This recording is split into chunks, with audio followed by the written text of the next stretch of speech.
Generalized multiplexer formula మనకి తెలుసు. What is the generalised multiplexer formula? 2 power n into 1. ఇక్కడ మనకు తెలుసు అండి 2 power n అనేది number of what inputs. This is denotes number of input size and this is denotes number of outputs. అవునా? మరి ఇక్కడ ఇది general basic functional formula for the multiplexer. Here మనకి 4 రావాలి. 4 రావాలంటే you put n is equal to 2.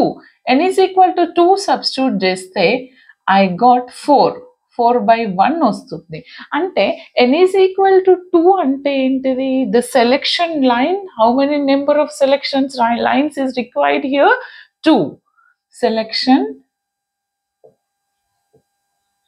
lines or number of selection lines are what?